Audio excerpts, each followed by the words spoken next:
नमस्कार दोस्तों, आपका हमारे YouTube channel education classes and nature में स्वागत है। दोस्तों, आज के वीडियो में मैं आपको गैसों के नियम के बारे में बताऊंगा। दोस्तों, सभी गैसों के लिए जो नियम होते हैं वो सामान्य नियम हैं और जो नियम गैसों के लिए हैं उनमें ताप और दाब में अगर परिवर्तन किया जाता है तो गैसों के आयतन में भी परिवर्तन होता है। तो दाब, ताप और आयतन के मध्य जो संबंध का विस्तृत अध्ययन करने के लिए अलग अलग वैज्ञानिकों ने अलग अलग गैस नियम दिए हैं जो उनके नामों के आधार पर प्रचलित हैं। ये जो नियम हैं वो इस प्रकार हैं। पहला जो नियम है बॉयल का नियम, दूसरा है चार्ल्स का नियम और तीसरा है गै-लुसेक का नियम और चौथा है अवोगाद्रो परिकल्पना। दोस्तों, हम पहले नियम की बात करें तो पहला नियम है बॉयल का नियम। देखिए दोस्तों, बॉयल का नियम क्या होता है। बॉयल के नियम के अनुसार स्थिर ताप पर किसी गैस के निश्चित मात्रा या द्रव्यमान या मोलू की संख्या का दाब उसके आयतन के व्युत्क्रमानुपाती होता है। यही क्या है, बॉयल का नियम है। जैसे P व्युत्क्रमानुपाती 1/V। यहाँ पर जो T है वो स्थिर माना गया है, मतलब ये जो है वो स्थिर ताप पर है और इसके अंदर मोलू की जो संख्या है वो n मानी गई है, मतलब स्थिर ताप T और मोलू की संख्या n पर P व्युत्क्रमानुपाती 1/V होता है। यदि हम इस व्युत्क्रमानुपाती का जो चिन्ह है वो हटाते हैं तो कोई स्थिरांक लगाते हैं। हमने स्थिरांक K लगा दिया है 1/V। यहाँ पर P गैसों का दाब है और जो V है वो आयतन है और K जो लिखा है हमने वो स्थिरांक है जिसको समानुपातिक स्थिरांक कहा जाता है। यदि हम K का मान निकालना चाहें तो हम कैसे निकालेंगे कि K बराबर क्या हो जाता है, PV कि स्थिर ताप पर गैस के निश्चित मात्रा के आयतन तथा दाब का गुणनफल। आयतन और दाब का गुणनफल स्थिर होता है।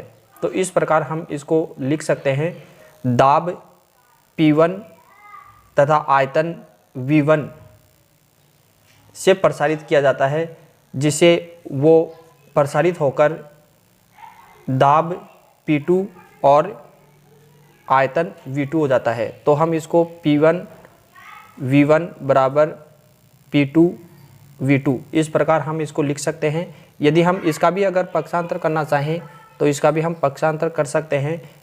P1 और इस P2 को इधर ले आते हैं तो P2 बराबर V2/V1। इस प्रकार ये मान आ सकता है। इसमें हमें 3 मान दे रखा है तो चौथा मान हम आसानी से निकाल सकते हैं। अब यहाँ से हम इसको ग्राफ द्वारा भी हम निरूपित कर सकते हैं। तो ग्राफ जो हम बनाएंगे वो ग्राफ इस प्रकार बनाएंगे कि इसके ऊपर हमने आयतन और इधर हम दाब इस प्रकार लिखते हैं। तो अलग अलग तापों पर ये इस प्रकार के ग्राफ आते हैं, क्योंकि जो हम दाब बढ़ाएंगे तो आयतन कम होता जाएगा। तो इस प्रकार इसको ग्राफ द्वारा भी हम प्रदर्शित कर सकते हैं। दूसरा है चार्ल्स का नियम, जिसको ताप आयतन संबंध भी कहा जाता है। इसमें क्या किया जाता है कि V समानुपाती T। यहाँ पर जो दाब है उसको स्थिर माना गया है, मतलब स्थिर दाब पर जो आयतन होता है वो ताप के समानुपाती होता है और V बराबर KT। यहाँ पर समानुपाती का चिन्ह हटाया तो हमने एक स्थिरांक लगा दिया है K। अब जो K है उसका मान निकालना चाहें तो K बराबर क्या आ जाएगा, V/T।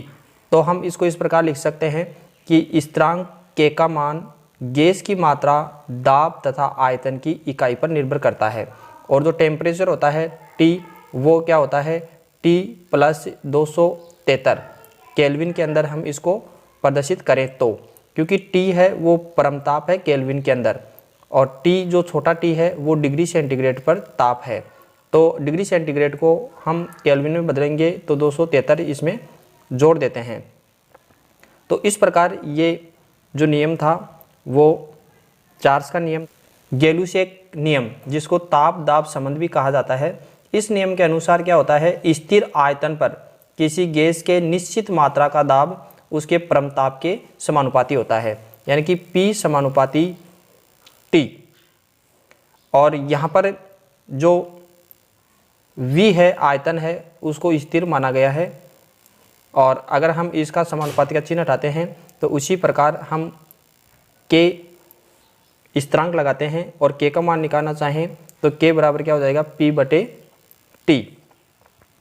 यदि जब गैस का आयतन तथा द्रव्यमान स्थिर हो तो ताप T1 पर उस गैस का दाब P1 हो और T2 पर उसका दाब P2 हो, तो P1/T1 बराबर P2/T2।